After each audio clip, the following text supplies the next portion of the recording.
삼성전자 반도체 직원 1명이 받는 성과급 많으면 6억 원입니다. 그런데 이 돈 도대체 누구 주머니에서 나온 걸까요? 주주들에게 1년 동안 돌아간 배당은 11조였습니다. 그런데 직원 성과급으로 떼어가는 돈은 그보다 훨씬 앞서 빠져나갑니다. 자, 여기서 핵심입니다. 이 31조가 주주총회 한 번 거치지 않고 결정됐다는 겁니다.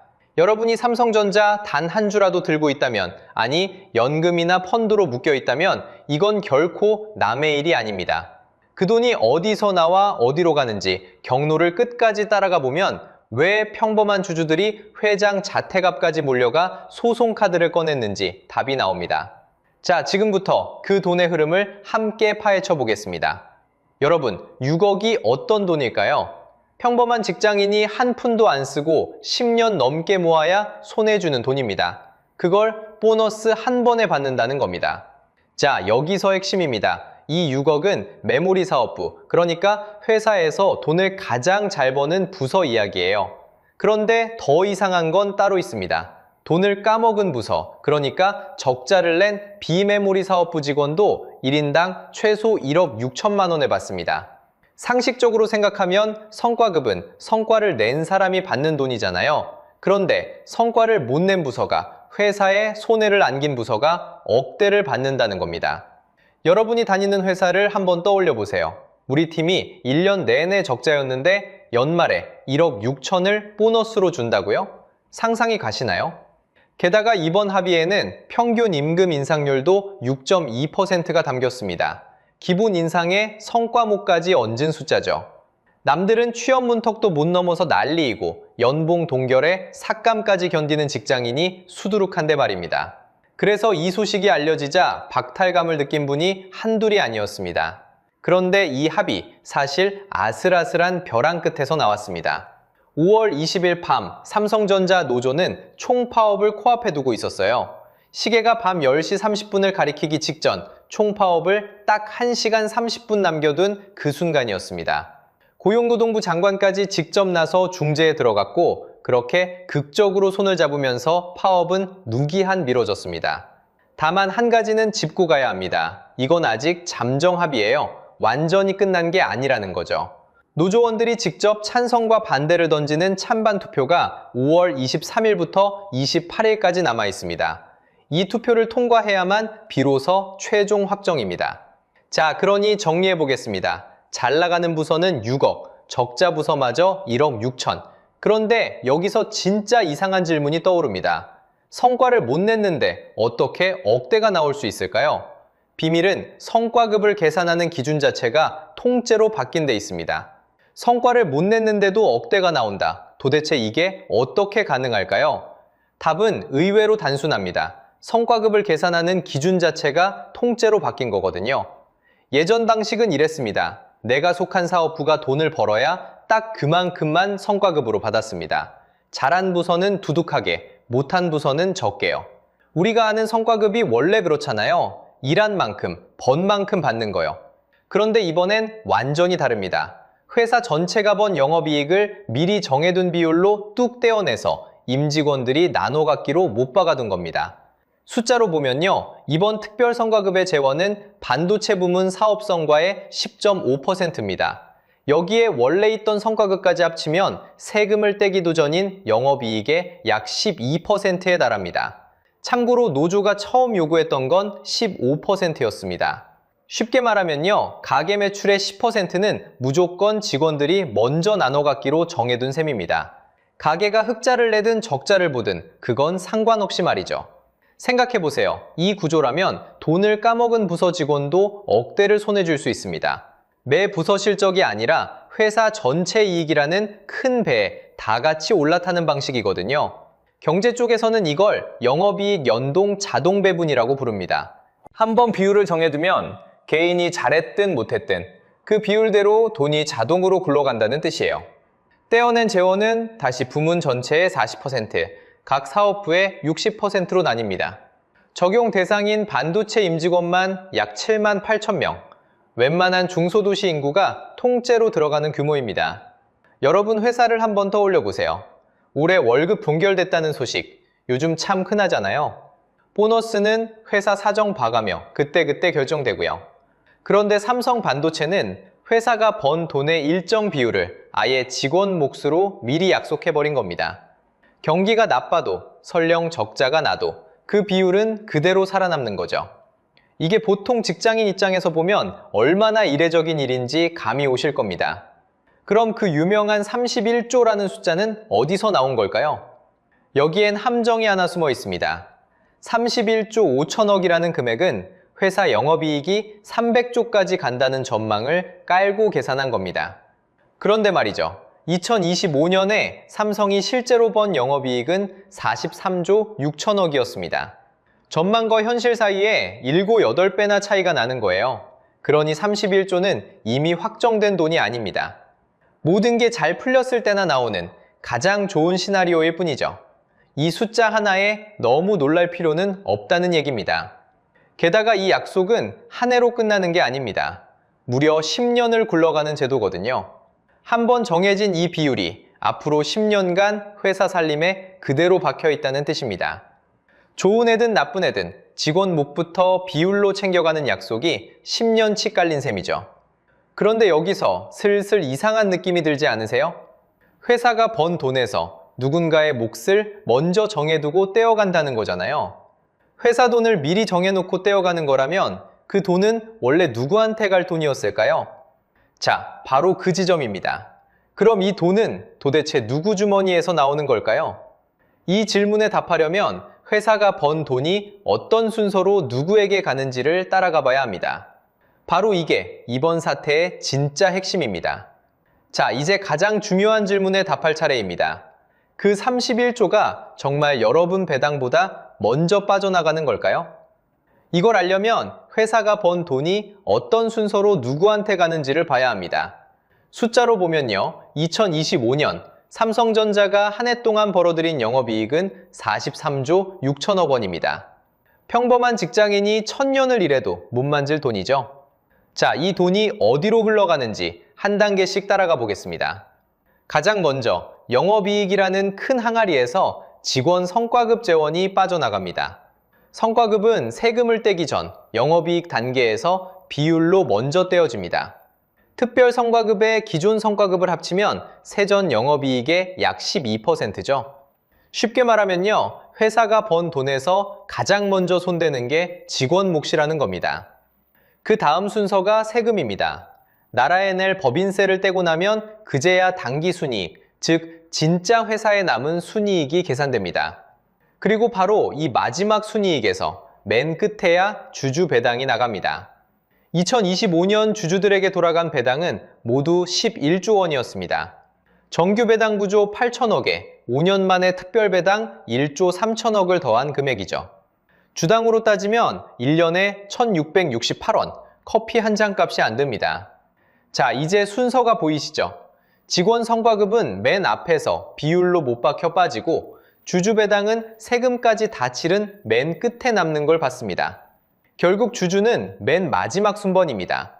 이걸 경제학에서는 주주 잔여 청구권이라고 부릅니다. 어렵게 들리지만 뜻은 간단해요. 주주는 회사가 모든 비용을 다 치르고 맨 마지막에 남는 걸 가져가는 사람이라는 겁니다. 여러분이 치킨집 동업자라고 해보세요. 매출에서 직원 보너스 먼저 떼고 세금 내고 남은 걸로 동업자끼리 나눕니다. 그런데 그 직원 보너스를 동업자 동의도 없이 매출의 12%로 못 박아뒀다면 기분이 어떨까요? 이재명 대통령도 5월 20일 똑같은 지점을 짚었습니다. 세금 떼기 전 영업이익을 비율로 나눠 갖는 건 투자자도 할 수 없는 일이라는 거죠. 투자자조차 세금 다 떼고 당기순이익에서 배당을 받으니까요. 그런데 여기서 한 가지는 분명히 짚고 가야 합니다. 피켓에 적힌 직원 배당 40조라는 숫자, 이건 합의된 결과가 아닙니다. 노조가 처음 들이밀었던 요구안, 영업이익의 15%를 매겼을 때 나오는 추정치일 뿐이죠. 실제 합의된 재원 비율은 그보다 낮습니다. 그러니 정확히 말하면 확정된 주주배당 11조와 노조의 최초 요구액을 나란히 세운 그림인 셈입니다. 그래도 본질은 바뀌지 않습니다. 결국 주주는 맨 마지막 순번이라는 사실 말이죠. 그런데 그 마지막 순번이 자기 동의도 없이 31조가 자기 앞에서 먼저 빠지는 걸 그냥 지켜봐야 했던 겁니다. 자, 여기서 주주들이 들고 일어섭니다. 합의는 다 끝났는데 도대체 뭐가 위법이라는 걸까요? 5월 21일 아침이었습니다. 서울 한남동 이재용 회장 자택 일대로 사람들이 모여들었어요. 대한민국 주주운동본부 대표는 민경권 씨입니다. 어디 큰 기관이 아니라 평범한 소액 주주들이 모인 단체예요. 이들의 주장은 딱 한 문장으로 요약됩니다. 세금 떼기도 전인 영업이익을 비율로 떼어내 쌓아두는 건 주주 재산권에 직결되는 일이라는 거죠. 그렇다면 회사가 마음대로 정할 수 없습니다. 상법상 주주총회 결의를 반드시 거쳐야 하는데 그 절차를 통째로 건너뛰었으니 법률상 무효라는 겁니다. 쉽게 말하면요, 아파트에서 큰 돈을 쓰려면 입주자 대표회의를 열어야 하잖아요. 그런데 관리소장이 그걸 건너뛰고 혼자 수십억을 결정해버렸다면 어떨까요? 입주민들은 당연히 그 결정 무효라고 따질 수 있겠죠. 주주총회 결의라는 게 바로 그 입주자 대표회의 같은 절차입니다. 주인들에게 먼저 물어보라는 거예요. 동업으로 바꿔봐도 똑같습니다. 가게를 같이 차린 동업자가 내 동의도 없이 매출의 12%를 직원 보너스로 못 박았다면요. 그것도 10년 동안요. 당연히 따지고 들겠죠. 그런데 주주들이 분노하는 진짜 이유는 따로 있습니다. 경영진은 원래 누구 편을 들어야 할까요? 회사 주인인 주주 편이어야 합니다. 그런데 이번엔 주주가 아니라 직원 쪽 손을 들어줬다는 거예요. 경제학에서는 이걸 대리인 문제라고 부릅니다. 내 재산을 맡긴 대리인이 정작 내 이익이 아니라 다른 쪽 이익을 챙길 때 생기는 갈등이죠. 그래서 주주들은 한 발 더 나가 이게 배임이라고까지 말합니다. 배임이 뭐냐면요, 내 편을 들어야 할 사람이 남의 손을 들어주는 겁니다. 주주 몫을 맨 뒤로 밀어버렸으니 회사에 대한 충실 의무를 어겼다는 논리예요. 실제로 법무법인 바른 같은 곳은 주주 자녀 청구권을 침해하고 자본 충실 원칙을 흔든다며 배임 소지를 지적했습니다. 이재명 대통령도 5월 20일에 거들었죠. 세금 떼기 전 영업이익을 비율로 나눠 갖는 건 투자자도 할 수 없는 일이라고요. 그래서 주주운동본부는 3가지 법적 카드를 예고했습니다. 하나씩 풀어볼게요. 첫째, 무효 확인 소송입니다. 이사회가 이걸 비준하면 그 결정 자체가 무효라고 법원에 확인을 받겠다는 거죠. 둘째, 위법행위 유지 청구 가처분입니다. 돈이 실제로 빠져나가기 전에 일단 멈춰달라고 법원에 급하게 제동을 거는 조치예요. 셋째, 손해배상 대표 소송입니다. 찬성한 이사들에게 회사가 입은 손해를 직접 물어내라고 주주가 회사를 대신해서 거는 소송이죠. 자, 그런데 여기서 핵심입니다. 이게 정말 무효로 확정될까요? 솔직히 말씀드리면 그건 아직 아무도 모릅니다. 영업이익에 연동된 성과급이 주주총회 결의를 꼭 거쳐야 하는지 법조계 견해는 팽팽하게 갈립니다. 무효라는 쪽도 있고 회사를 키우기 위한 경영 판단의 영역이라 문제 없다는 쪽도 있어요. 배임이 성립하느냐도 마찬가지입니다. 어느 한쪽이 무조건 옳다고 단정할 수 없어요. 결국 법정에서 다퉈봐야 합니다. 누가 옳다고 확정된 결론은 아직 없는 거죠. 그러니 여러분도 무효가 이미 확정된 것처럼 받아들이시면 곤란합니다. 지금은 어디까지나 양쪽이 첨예하게 맞붙은 다툼의 출발선일 뿐이에요. 법원이 어떻게 판단할지는 앞으로 지켜봐야 할 문제죠. 다만 한 가지는 분명합니다. 평범한 주주들이 회장 자택 앞까지 찾아가 자기 동의 없이 결정된 31조에 법으로 정면 승부를 걸었다는 사실이요. 그동안 숫자 앞에서 속만 끓이던 주주들이 처음으로 반격의 카드를 손에 쥔 겁니다. 자, 여기서 여러분이 가장 궁금해할 질문 하나가 남습니다. 그럼 다른 나라는 어떨까요? 미국 빅테크도 직원들에게 어마어마한 보상을 주는 건 사실입니다. 애플도, 구글도, 메타도 현금이 아니라 주식으로 보너스를 줍니다. 우리가 흔히 RSU라고 부르는 방식이죠. 쉽게 말하면 잘했으니 주식으로 줄게. 대신 몇 년 동안은 못 판다. 이런 보너스입니다. 인재가 다른 회사로 떠나지 못하게 묶어두는 장치인 셈이죠. 그런데 여기서 결정적인 차이가 하나 있습니다. 미국은 네가 잘했으니 너에게 준다는 개인 성과 차등 방식입니다. 회사가 번 영업이익을 노사가 미리 비율로 못 박아 자동으로 떼어가는 구조가 아니라는 겁니다. 잘한 사람에게 더 주고 못한 사람에겐 덜 줍니다. 숫자로 보면요, 영업이익 대비 주식 보상 비중이 애플은 약 9.5%, 구글은 19.3%, 메타는 24.5%로 회사마다 제각각입니다. 엔비디아는 오히려 4.9%까지 내려와 있죠. 비율을 미리 정해둔 게 아니라 그때그때 성과를 보고 결정하니까 이렇게 들쑥날쑥한 겁니다. 특히 엔비디아나 대만의 TSMC는 영업이익을 비율로 나눠 갖는 방식 자체가 아예 없습니다. 우리는 회사가 번 돈의 12%는 무조건 우리 몫이라고 못 박았죠. 미국은 네가 잘했으니 준다는 거고 우리는 회사가 벌면 비율대로 자동으로 가져간다는 겁니다. 완전히 다른 이야기입니다. 그런데 진짜 무서운 건 따로 있습니다. 이 영업이익 비율로 떼어가기라는 방식, 사실 삼성이 원조가 아니거든요. 시작은 SK하이닉스의 10% 룰이었습니다. 전년 영업이익의 10%를 성과급 재원으로 정해두고 그마저 상한까지 없앤 방식이죠. 반도체 호황을 등에 업고 먼저 길을 터놓은 셈입니다. 여기에 삼성이라는 거인이 가세하면서 이 불씨가 산업 전체로 옮겨붙기 시작합니다. 보세요. LGU 플러스 노조는 영업이익의 30%를 요구하고 있습니다. 삼성바이오로직스는 20%, 카카오는 13에서 15%를 두고 5개 계열사가 파업까지 가결했습니다. 조선업도 예외가 아니어서 HD 현대중공업 노조 역시 최소 30%를 들고 나왔죠. 한 곳이 물꼬를 트니 너도 나도 줄을 서는 모양새입니다. 왜 이렇게 빠르게 번질까요? 한번 정해진 기준이 다음 협상의 출발선이 되기 때문입니다. 경제학에서는 이걸 앵커링, 협상의 닻이라고 부릅니다. 한 배가 닻을 내린 자리에 다른 배들도 모여들듯이 삼성이 12%로 못 박는 순간 다음 회사 노조는 바로 그 숫자에서 협상을 시작하는 거죠. 더 낮춰 부르는 건 어쩐지 손해처럼 느껴지니까요. 자, 그럼 이게 도대체 왜 여러분 일일까요? 통신사가, 카카오가, 정유사가 회사 영업이익을 비율로 먼저 떼어간다면 그 부담이 결국 어디로 갈지 한번 생각해 보세요. 물론 지금 당장 단정할 수는 없습니다. 다만 여러분이 매달 꼬박꼬박 내는 통신요금이나 노후를 위해 차곡차곡 들고 있는 펀드 수익률로 조용히 돌아올 가능성을 마냥 남의 일이라 배제하긴 어렵습니다. 삼성에서 시작된 이 작은 불씨가 도대체 어디까지 번질지 마지막으로 그 끝을 함께 짚어보겠습니다. 자, 지금까지 우리가 따라온 그 돈의 길을 처음부터 다시 한번 차분히 되짚어보겠습니다. 시작은 삼성 반도체 직원 한 명이 최대 6억을 받는다는 충격이었습니다. 그것도 모자라 적자를 낸 부서마저 1억이 넘는 돈을 손에 쥐었죠. 남들은 연봉 동결에 취업조차 막막한데 말입니다. 성과를 못 냈는데 어떻게 억대가 나올까요? 비밀은 성과급을 계산하는 기준 자체가 통째로 바뀐 데 있었습니다.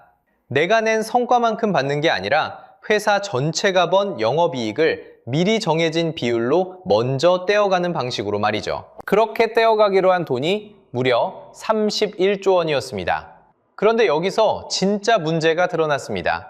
이 돈은 세금을 내기도 전 영업이익 단계에서 가장 먼저 빠져나갑니다. 반면에 여러분 같은 주주에게 돌아갈 배당은 직원 몫과 세금을 다 치르고 맨 마지막에야 차례가 오죠. 모든 비용을 다 떠안고 남는 걸 가져가는 사람, 그게 바로 주주입니다. 결국 주주는 자기 동의도 없이 31조가 먼저 빠지는 걸 그저 지켜봐야 했던 겁니다. 그래서 주주들이 회장 자택 앞 거리로 나섰습니다. 이렇게 큰 돈을 떼어가면서 정작 주주총회 한 번 거치지 않았으니 이건 법적으로 무효라는 거죠. 그리고 이 불씨는 지금 삼성 한 곳에 머물지 않고 카카오로, 현대로 빠르게 번지고 있습니다. 그렇다면 앞으로는 어떻게 될까요? 먼저 분명히 해둘 게 있습니다. 이 모든 건 아직 확정된 게 아닙니다. 노조의 찬반 투표가 5월 23일부터 28일까지 진행됩니다. 이 투표가 가결되고 이사회 비준까지 거쳐야 비로소 합의가 최종 확정되는 거죠. 그 결과에 따라 주주들이 예고한 무효소송과 가처분 같은 법적 다툼이 실제로 불붙을지가 갈립니다. 다만 이 영업이익 연동 성과급이 정말 주총결의를 거쳐야 하는지는 법조계 안에서도 견해가 갈리는 미확정 쟁점이라는 점은 짚어둬야겠습니다. 게다가 이 모든 약속의 전제는 영업이익 300조라는 장밋빛 전망입니다. 하지만 2025년 삼성전자의 실제 영업이익은 43조 6천억에 그쳤습니다. 약속한 숫자와 현실 사이의 간격이 그만큼 크다는 뜻이죠. 만약 300조라는 전망이 끝내 빗나가면 직원들에게 약속한 그 성과급마저 함께 흔들리게 됩니다. 결국 직원도 주주도 어느 쪽도 마음 놓을 수 없는 불안한 구조인 셈이죠. 그럼 도대체 무엇이 바뀌어야 할까요? 해법은 의외로 어렵지 않습니다. 첫째, 영업이익에 연동된 성과급은 반드시 주주총회 승인을 거치도록 그 절차를 법으로 못 박는 겁니다. 둘째, 직원 보상과 주주 배당 사이에 누가 얼마를 먼저 가져갈지 우선순위와 총량의 기준선을 분명히 세우는 거죠. 셋째, 회사 전체 이익을 통째로 비율로 나누는 방식 대신 개인이 낸 성과만큼만 차등해서 주는 해외식 설계로 바꾸는 방법도 있습니다. 이건 결코 삼성 직원들만의 이야기가 아닙니다. 이 방식이 다른 회사로 번질수록 여러분의 통신요금에도 또 연금과 펀드 수익에도 고스란히 영향을 미치게 되니까요. 한 회사의 협상 테이블에서 시작된 일이 어느새 우리 모두의 지갑 문제가 되는 셈입니다. 자, 이제 여러분께 묻고 싶습니다. 회사가 힘들게 번 돈, 직원 성과급이 먼저일까요? 아니면 주주 배당이 먼저일까요? 여러분 생각을 댓글로 꼭 들려주세요. 그리고 다음 영상에서는 삼성에서 시작된 이 영업이익 비율 성과급의 불씨가 카카오와 HD연대로 어디까지 번지고 있는지 그 다음 타자를 끝까지 추적해 보겠습니다. 오늘 영상이 유익하고 재밌으셨다면 구독과 좋아요 부탁드리겠습니다. 시청해 주셔서 감사합니다.